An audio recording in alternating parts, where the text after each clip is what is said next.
Hello there and welcome to learning session. Today we are going to study chapter number 4 in your course International Trade Finance and this chapter is related to the risk management. हमने जब start करा था तो हमने वहां पे काफी type के रिस्क पढ़े थे कि अलग अलग transaction different type of risk carry करते हैं, राइट?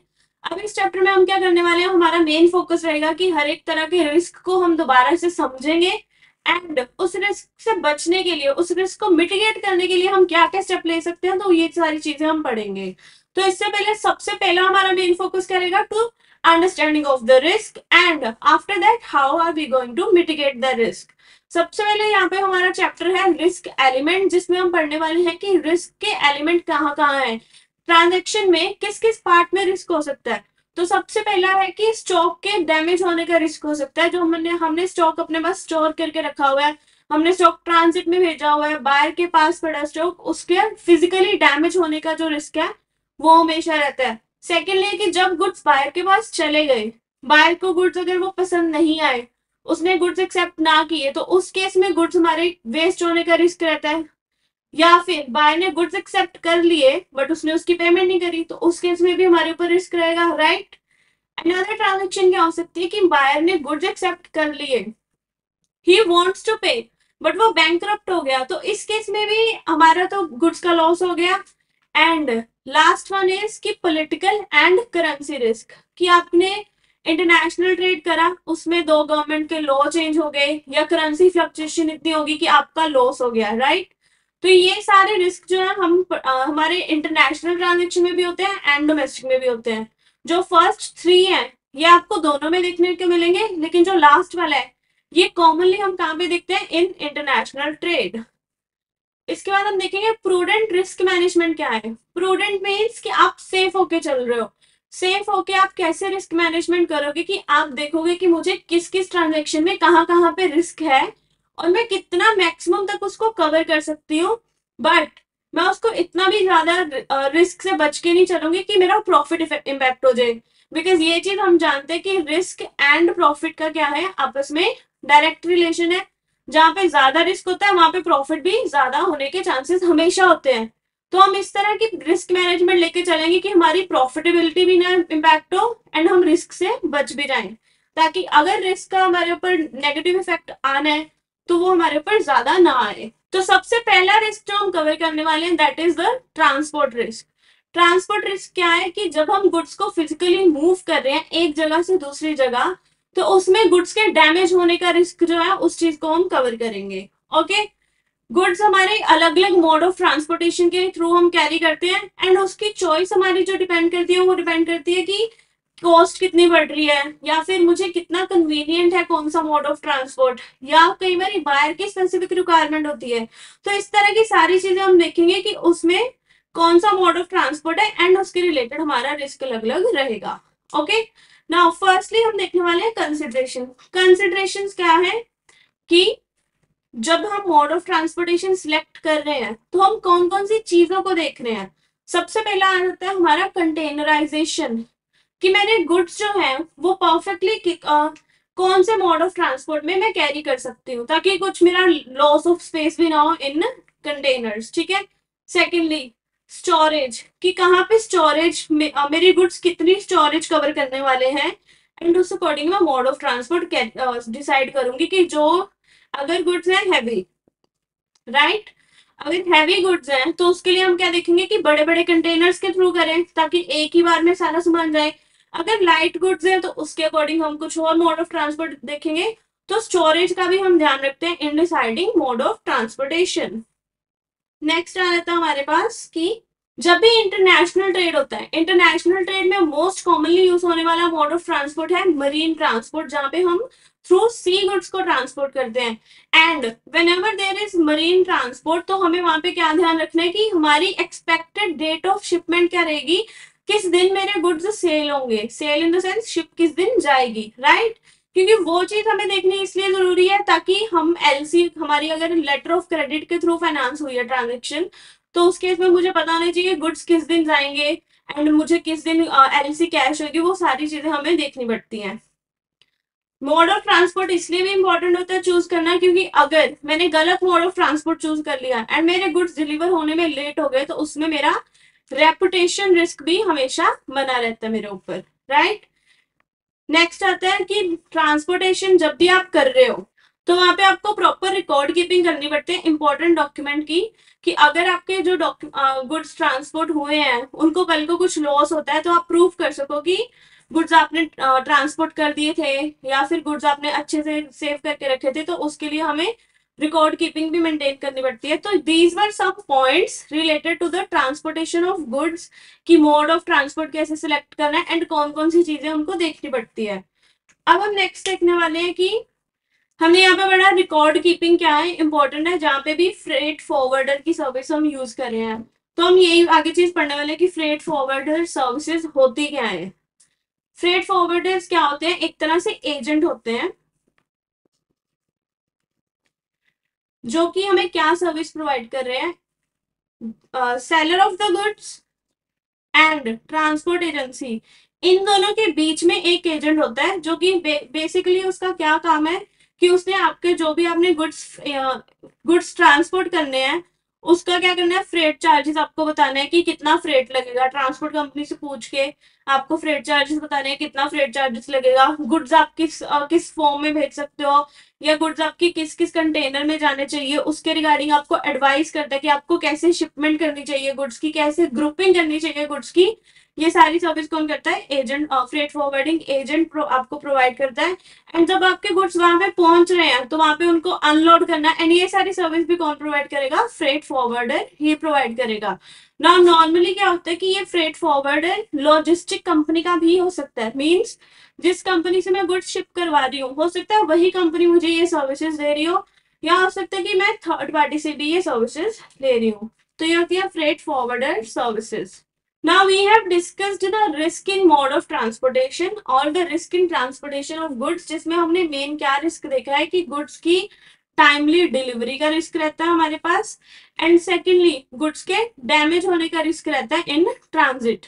तो ये दोनों रिस्क को ही कवर कैसे कर सकते हैं, इन दोनों रिस्क को छोड़ो किसी भी तरह का रिस्क हम कैसे कवर करते हैं, थ्रू इंश्योरेंस। तो ये वाला रिस्क भी हम कैसे कवर करेंगे, थ्रू इंश्योरेंस। तो यहाँ पे हमारी कौन सी इंश्योरेंस काम आती है, ट्रांसपोर्ट इंश्योरेंस हमारी काम आती है। इंश्योरेंस लेने की जिम्मेवारी किसके ऊपर होगी, ये चीज हमेशा डिफाइन होती है इनको टर्म्स में, क्योंकि वहां पे हमारा क्लियरली मेंशन होता है कि गुड्स का फ्रेट कौन पे करने वाला है, गुड्स की इंश्योरेंस कौन पे करने वाला है। तो ये चीज इनको टर्म्स से डिसाइड हो जाती है कि गुड्स की इंश्योरेंस कौन करवाने वाला है। नाउ एक होती है कार्गो इंश्योरेंस, कार्गो इंश्योरेंस या मरीन इंश्योरेंस, ये वो इंश्योरेंस है जो कि एक्सपोर्टर्स कॉमनली करवाते हैं। कार्गो इंश्योरेंस क्या होता है कि जो मेरे गुड्स जा रहे हैं इन शिपमेंट, कार्गो मीन्स जो शिपमेंट में हमारे सामान जा रहा है, राइट, वो उनकी इंश्योरेंस, या मरीन इंश्योरेंस की जो सी के थ्रू गुड्स जाने वाले हैं उनकी इंश्योरेंस। नॉर्मली एक्सपोर्टर ये वाली इंश्योरेंस अपने पास हमेशा लेके रखते हैं ताकि उनके गुड्स सेफ रहें। ट्रांसपोर्ट इंश्योरेंस में कंडीशन जो है वो वेरी करती रहेंगी आपकी, कि आपके गुड्स किस टाइप के हैं, आपका ट्रांसपोर्ट मेथड किस टाइप का है। जब आपके गुड्स सी के थ्रू जा रहे हैं तो वो अलग टाइप की कंडीशंस रखेंगे कि आपको ट्रांसपोर्ट कवर कितना आपको देना पड़ेगा, आपको प्रीमियम कितना देना पड़ेगा, आपको गुड्स का क्लेम लेने के लिए क्या क्या करना पड़ेगा। एंड सिमिलरली अगर आपका रोड वाला है तो वहां पे आपकी डिफरेंट कंडीशन हो सकती है, ठीक है। तो ये पॉइंट था ट्रांसपोर्ट इंश्योरेंस के बारे में।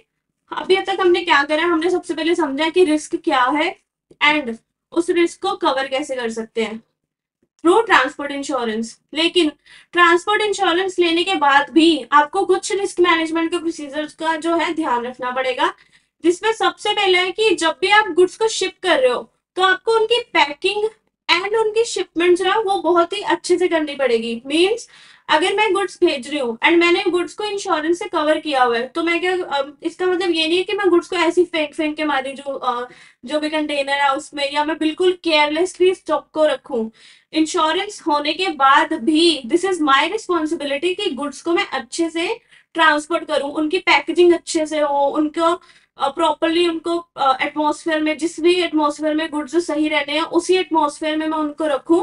ये रिस्पॉन्सिबिलिटी मुझे फिर भी लेनी पड़ेगी चाहे मैंने गुड्स के ऊपर इंश्योरेंस ले लिया ट्रांसपोर्ट का, ठीक है। क्योंकि अगर पैकेजिंग या ट्रांसपोर्टेशन की गलती की वजह से मेरे गुड्स डैमेज होते हैं तो उस केस में इंश्योरेंस क्लेम हमें नहीं मिलेगा, राइट। इंश्योरेंस क्लेम हमें किस लिए लेते हैं, इन केस ऑफ एक्सीडेंट, या कुछ एडवर्स कंडीशन हो जाए जहां पे आपकी केयरलेसनेस है, वहां पे क्लेम आपको नहीं मिलेगा। तो ये चीज ध्यान रखनी पड़ती है। नेक्स्ट इज कि इंश्योरेंस क्लेम लेने के लिए बहुत सारे डॉक्यूमेंट्स मेंटेन करने पड़ते हैं। तो वो डॉक्यूमेंटेशन के करके क्या हो सकता है कि कंपनी के ऊपर बहुत ज्यादा एक अनदर रिस्पॉन्सिबिलिटी, अनदर वर्कलोड बढ़ सकता है कि अभी आप ये डॉक्यूमेंटेशन भी मेंटेन करो। तो कंपनीज क्या कर सकती है, वो चाहे तो खुद वो सारे डॉक्यूमेंट मेंटेन कर सकती है, या वो क्या कर सकती है, कार्गो ब्रोकर अपॉइंट कर सकते हैं। कार्गो ब्रोकर का क्या काम होएगा, कार्गो ब्रोकर क्या करेगा, वो आपके जो भी डॉक्यूमेंटेशन है, जो भी आपको डॉक्यूमेंट्स चाहिए, वो सारे मेंटेन करके रखेगा एंड आपको एडवाइस करेगा कि किस किस सिचुएशन में आपको क्या क्या स्टेप्स लेने चाहिए। तो ये कुछ रिस्क मैनेजमेंट प्रोसीजर्स हैं जो कि आपको ट्रांसपोर्ट इंश्योरेंस लेने के बाद भी ध्यान रखना है। नेक्स्ट, जब भी ट्रांसपोर्ट इंश्योरेंस करवाते हैं तो उसमें कवरेज का क्या क्या स्कोप रहता है। कवरेज का स्कोप क्या होगा, पॉलिसी टू पॉलिसी वेरी करेगा कि आप किस तरह की पॉलिसी ले रहे हो। लेकिन हम यहाँ पे देखने वाले हैं कि कॉमनली किस टाइप की आपको कवरेज मिलती है। फर्स्ट इज कार्गो, मींस जो भी आप गुड्स शिप करवा रहे हो, डिस्पैच्ड बाय सी, रिवर, रोड, उसके इसमें क्रॉस वॉयाज आपका हो सकता है, या रेल पोस्ट करा रहे हो या पोस्टल कोरियर करा रहे हो, किसी भी तरह का आप कार्गो अगर आप शिप करवा रहे हो तो आपके कार्गो की इंश्योरेंस हो सकती है। एक होता है गुड्स इन ट्रांजिट इंश्योरेंस, जो किस केस में होती है, इनलैंड गुड्स के केस में। कार्गो इंश्योरेंस होती है जब आपने बाहर भेजने हैं, एंड गुड्स इन ट्रांजिट कब होगा, जब आपका इनलैंड ही है transport, right. Next is freight service liability. Now freight service liability insurance is mainly for transporter, because जब ट्रांसपोर्टर गुड्स को लेके जा रहे हैं तो हो सकता है कि उनका कंपनी के साथ ये एग्रीमेंट हो कि गुड्स को अगर डैमेज हुआ है तो फ्रेट उनको पे नहीं होगा। इस तरह की कंपनी के साथ एग्रीमेंट हो सकती है। तो अगर मान लो ट्रांसपोर्टर की गलती नहीं भी, फिर भी गुड्स डैमेज हो गए, तो उस केस में लायबिलिटी से बचने के लिए ट्रांसपोर्टर अपने सेफ साइड होने के लिए क्या करा सकता है, फ्रेट सर्विस लायबिलिटी इंश्योरेंस करवा सकता है, ताकि अगर गुड्स का लॉस हो तो उसके ऊपर लायबिलिटी ना आए। या एसोसिएटेड स्टॉक की इंश्योरेंस हो सकती है। एसोसिएटेड स्टॉक मींस अगर आपने जो मेन स्टॉक भेजा है लेकिन उसके साथ आपके कुछ एडिशनल स्टॉक जा रहा है, या कुछ इस तरह की इंश्योरेंस भी हो सकती है। अब नॉर्मली जब भी इंश्योरेंस कवर आप लेते हो तो उसमें आपकी क्या चीजें नहीं कवर होती, हमने ऊपर अभी डिस्कस करा कि क्या क्या कवर होता है, लेकिन कुछ चीजें हैं जो कॉमनली कवर नहीं होती। That is the war situation. जब भी कोई वॉर होगा तो उस केस में इंश्योरेंस को पॉलिसीज नहीं कवर करती उस सिचुएशन को। लेकिन अगर आप चाहते हो कि वॉर वाला भी कवर हो ताकि आपका पॉलिटिकल रिस्क भी कम रहे, तो आप वो सेपरेटली इंक्लूड करवा सकते हो अपने इंश्योरेंस कवर में। You can separately institute war clause. तो ये हमारे एक्सक्लूजन हो गए। नेक्स्ट इज कि जब भी हम इंश्योरेंस करवाते हैं, हम दो तरह की इंश्योरेंस करवा सकते हैं। एक होता है ओपन कवर, एक होता है individual insurance. Now open cover क्या होता है, जब भी आप अपने गुड्स शिप करने हैं, एक्सपोर्ट करने हैं सी के थ्रू, एंड आपको पता है कि आपने साल में बहुत बारी गुड्स को शिप करना है, तो आप हर बार इंश्योरेंस नहीं करवा सकते। आप क्या करोगे, आप एक ही बार इंश्योरेंस करवा लोगे एंड वही आपकी कंटिन्यू होती रहेगी for a particular period of time जो भी आपने कवर करा है, राइट। वो होता है ओपन कवर। इसको हम अम्ब्रेला मरीन इंश्योरेंस भी कहते हैं। क्यों, क्योंकि अम्ब्रेला मीन्स एक पर्टिकुलर टाइम पीरियड के अंदर जो भी आपके एक्सपोर्ट्स होंगे, जो भी शिपमेंट होंगे, वो इस कवर में आपके आ जाएंगे। दूसरा होता है इंडिविजुअल इंश्योरेंस। इंडिविजुअल इंश्योरेंस क्या करता है, वो एक पर्टिकुलर ट्रांजेक्शन को कवर करता है, सिर्फ वो आपके सारे एक्सपोर्ट को नहीं कवर कर रहा, सिर्फ एक पर्टिकुलर ट्रांजेक्शन को ही वो कवर करता है, तो उसे कहते हैं इंडिविजुअल इंश्योरेंस। ये नॉर्मली हो गए type of insurance cover based on the goods they are covering और the scope they are covering. एक होता है स्पेशलिस्ट इंश्योरेंस। स्पेशलिस्ट इंश्योरेंस क्या है, हमने ऊपर अभी डिस्कस करा कि इंश्योरेंस आपके या तो गुड्स को कवर करेगी, गुड्स इन ट्रांजिट को कवर करेगी, या आपकी फ्रेट सर्विस लायबिलिटी को कवर करेगी। अगर उसके अलावा आप कुछ स्पेशल चीजें इंक्लूड कराना चाहते हो, जो कि एक नॉर्मल, जो एक जनरल इंश्योरेंस पॉलिसी होती है, उस चीज में वो पार्ट नहीं कवर होता, तो वहां पे आप क्या कर सकते हो, स्पेशल रिक्वायरमेंट वाला कवर ले सकते हो, जो कि स्पेशलिस्ट कवर होता है। अब ये किस पे होगा, जब आपके गुड्स की रिक्वायरमेंट ऐसी है, मान लो मेरे गुड्स बहुत ही ज्यादा डेडिकेट हैं, बहुत ही ज्यादा फ्रेजल गुड्स है मेरे, कि उनकी इंश्योरेंस मुझे अलग से करवानी पड़ेगी, तो वहां पे क्या होगा, स्पेशलिस्ट कवर होगा। मींस अगर कुछ मेरा पेंटिंग्स मैंने एक्सपोर्ट करी है, या मैंने कुछ ग्लास वर्क का एक्सपोर्ट करा जो कि इजी टू डैमेज है, तो उस केस में स्पेशलिस्ट कवर भी हमारे पास अवेलेबल होते हैं। Another type of insurance that's there is, it's called seller or buyer's contingent interest insurance. Contingent interest क्या हो गया? कंटिजेंट वर्ड कहाँ पे आता है? जब भी कब होता है कि हम एक हो सकने वाली सिचुएशन, जो सिचुएशन हो सकता ना भी हो, उससे बचने के लिए हम कर रहे हैं, ठीक है। तो क्या होता है कि इनको टर्म्स के अंडर हम डिसाइड तो कर लेते हैं कि इंश्योरेंस की लायबिलिटी या तो सेलर की या बायर की है, बट दूसरी पार्टी फिर भी एक अपना extra for their own peace of mind वो एक और इंश्योरेंस लेना चाहते हैं कि मान लो कल को अगर गुड्स डैमेज हो जाते हैं एंड जो बायर या सेलर ने जो भी इंश्योरेंस करवाई है वो उसको पूरा नहीं कवर पाती, तो उसके लिए मेरे पास क्या होना चाहिए? एक एडिशनल कवर होना चाहिए। तो अगर इस तरह के लिए कुछ कवर करवा रहे, दैट इज कॉल्ड सेलर और buyers contingent interest cover. And ये पॉलिसी एप्लीकेबल कब होगी? जब आपकी ओरिजिनल या आपकी जो प्राइमरी पॉलिसी है वो कवर नहीं कर पा रही आपके गुड्स के लॉस को, देन ये पॉलिसी एक्टिवेट होगी, देन आप इस पे क्लेम कर सकते हो। Another type of policy is loss of profit.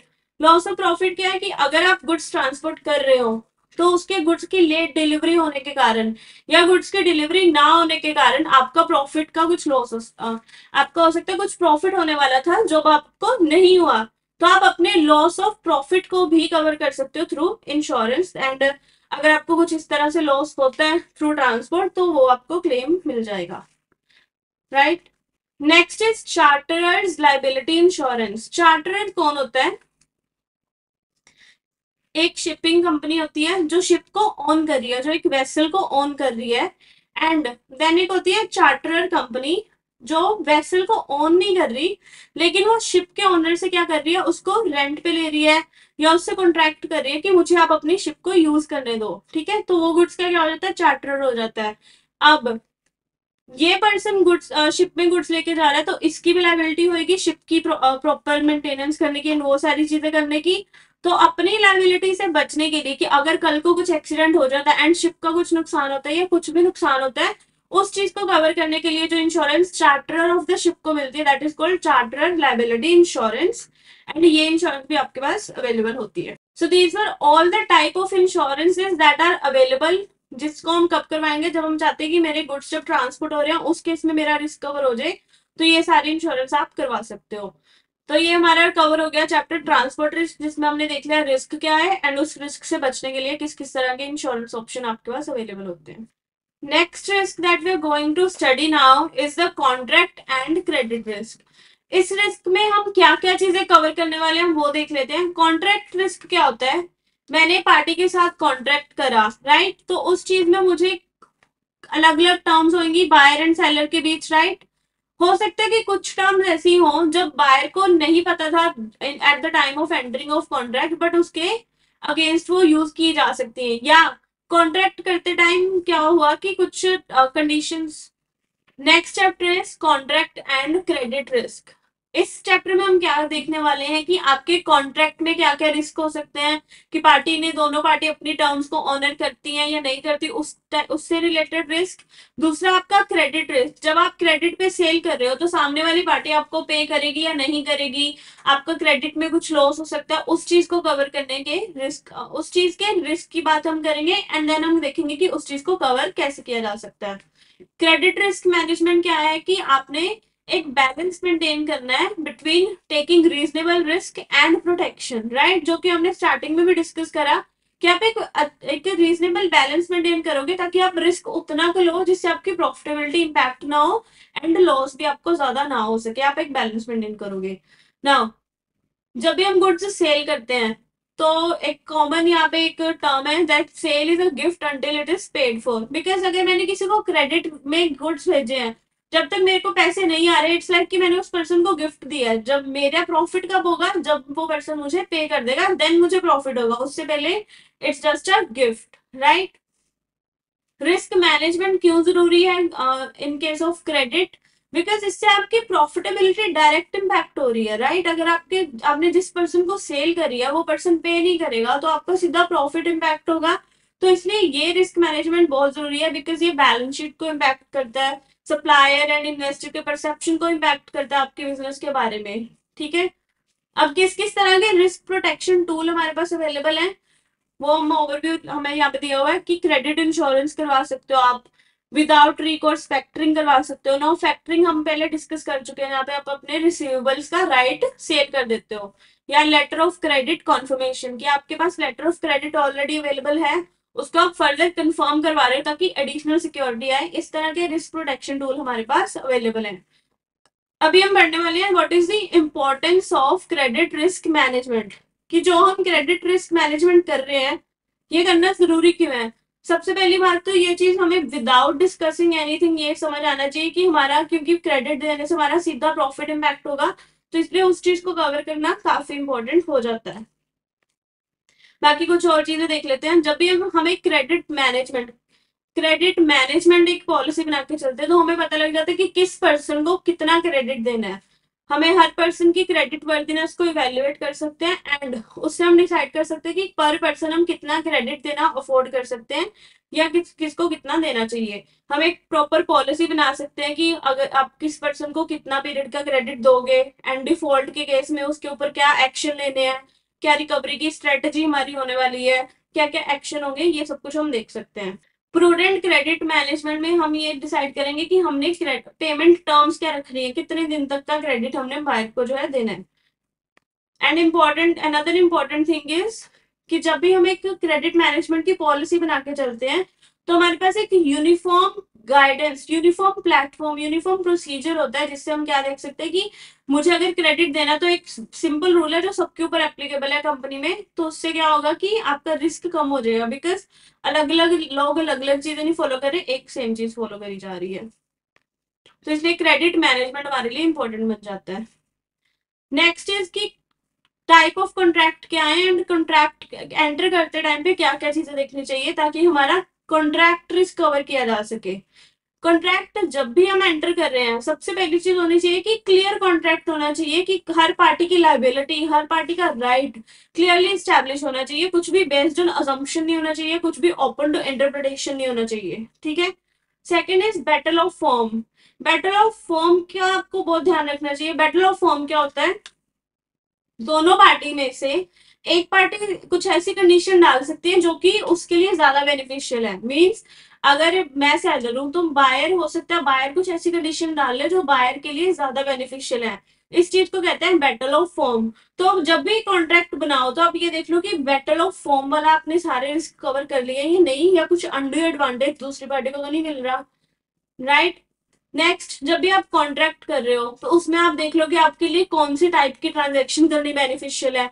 हमने टाइप ऑफ ट्रांजेक्शन डिस्कस करा हुआ है कि ओपन अकाउंट ट्रांजेक्शन होती है, एडवांस पेमेंट हो सकती है, document against payment, document against acceptance, LCs, ये सारी ट्रांजेक्शन हम डिस्कस कर चुके हैं। एंड इसके इसमें अलग अलग कॉन्ट्रैक्ट में क्या टर्म्स इंक्लूड होनी चाहिए वो इंक्लूड हो रही है या नहीं हो रही।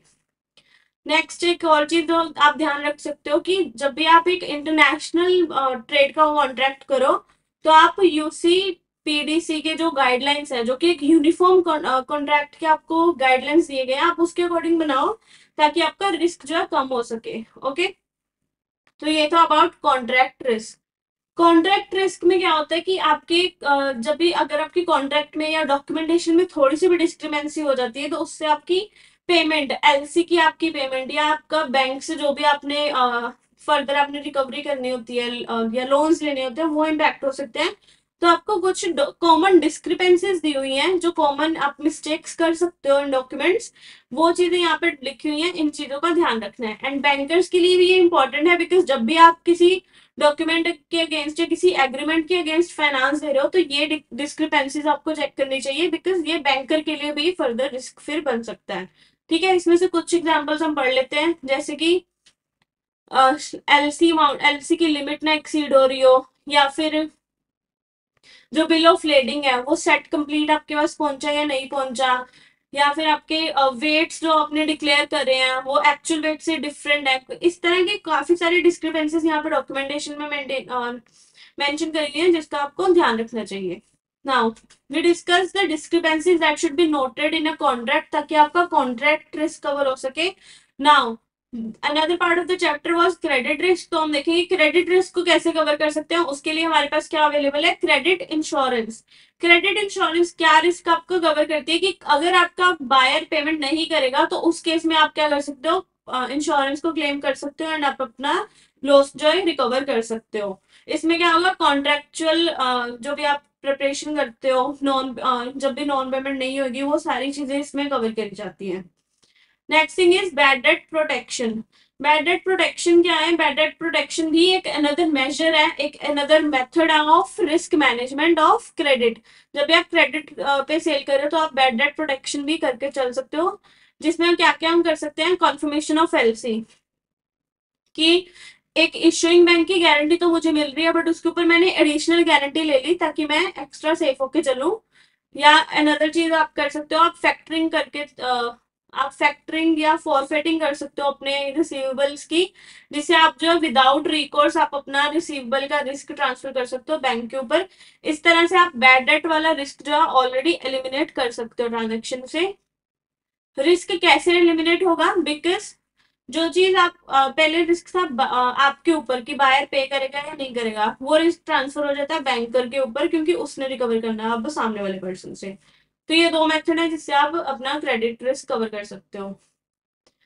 Now we discuss credit insurance. तो उसकी कुछ फीचर्स हैं, जिसमें सबसे पहला फीचर क्या है कि जब भी आपको क्रेडिट इंश्योरेंस चाहिए बैंक से, तो उसके लिए आपके पास सबसे पहले क्या चीज इंपॉर्टेंट होनी चाहिए? आपके पास इस्टेब्लिश क्रेडिट लिमिट होनी चाहिए उस इंडस्ट्री, उस इंस्टीट्यूशन के पास, ठीक है। सेकंड, जब भी आप इंश्योरेंस करो उसकी सारी पॉलिसी के साथ, पॉलिसी टर्म के साथ, कंडीशन के साथ आप अडेयर करो, ताकि आप सारी चीजें उनकी फॉलो करो। क्लेम पेमेंट का प्रोसेस आप अच्छे से समझ के चलो, उसको अच्छे से फॉलो करो।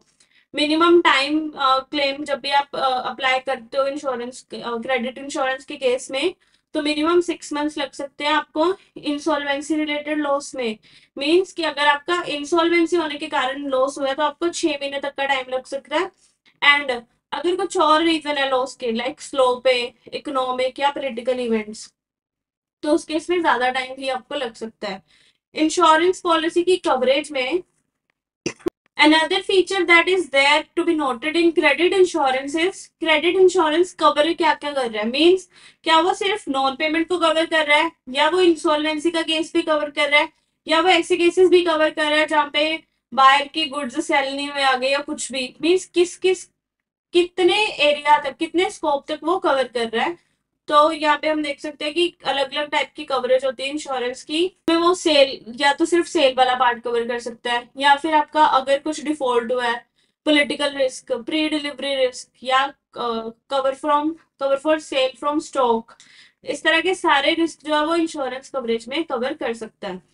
Next feature of credit insurance है कि जब भी आप क्रेडिट इंश्योरेंस लेते हो तो वो हमेशा आपके कस्टमर को इवेल्युएट करता है। मीन्स जब भी आप किसी भी बैंक से या किसी भी इंस्टीट्यूशन से इंश्योरेंस लेने जाओगे तो वो आपको इवेल्युएट करेगा एंड आपके कस्टमर को भी इवेल्युएट करेगा कि आपको कितना एक्सपीरियंस है, आपकी क्रेडिट पॉलिसीज कैसी हैं।